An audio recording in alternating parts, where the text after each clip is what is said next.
Hi guys! Welcome back to my channel.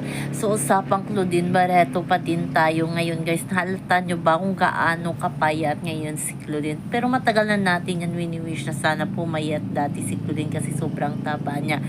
Pero ngayon naalala ko yung pagkamatay ni Rico yan. Ganito kapayat ngayon si Claudine Barreto. Depressed siguro talaga si Claudine at hindi pa din hanggang ngayon matanggap ang pagkawala ni Mami Inday. Apektado pa din si Claudine. Makikita natin sa mga mata ni Claudine na malungkot pa din kahit marami siya ngayong trabaho. Parang ibinubuhos na lang siguro ni Claudine ang kanyang kalungkutan sa kanyang trabaho ngayon. So, God is good na din kay Claudine kasi nga hindi siya nawawala ng trabaho ngayon kasi nga single mom itong si Claudine at hanggang ngayon na hindi pa din pinirmahan ni Raymart yung isang lupa ba yun ni Claudine na kailangan talaga ni Claudine para sa pag-aaral ng kanyang mga anak.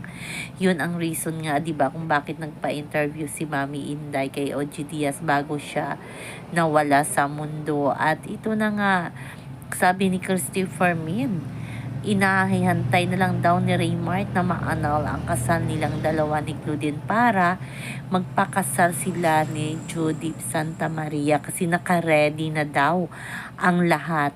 Yung annulment na lang daw ni Raymart ang kulang. Bakit kaya hindi ma-annul ang kasal nila ni Claudine? Matagal na naman silang hiwalay ni Claudine, diba? At may mga kaso pa silang hinaharap na dalawa sa korte hanggang ngayon, yung custody ng mga bata at iba pa.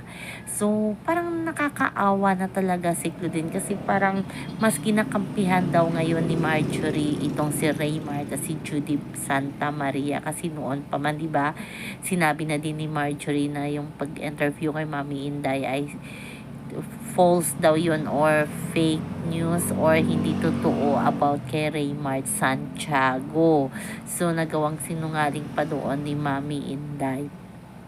Pero in a brighter side, masayang masaya tayo kay Claudine ngayon kasi nga parang may movie din sila ni Ashtin Olviga. So, nagsushooting ngayon si Claudine at makikita natin na kahit malungkot ang kanyang mga mata ay masaya siya sa mga blessing na dumating sa kanya. So, sana wala na ang intriga at manahimik na din si Claudine para sa kakatahimik din ang kanyang sarili at may peace of mind na din siya. Iwas intriga na muna si Claudine kahit hindi sila maging okay ni Marjorie, basta iwas intriga na siya. Yun ay kakahappy siguro ni Mami Inday kasi wala nang Mami Inday na laging magtatanggol sa kanya. So yun lang po guys ang ating update sa ngayon.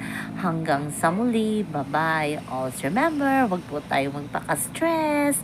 Bye bye, love love love.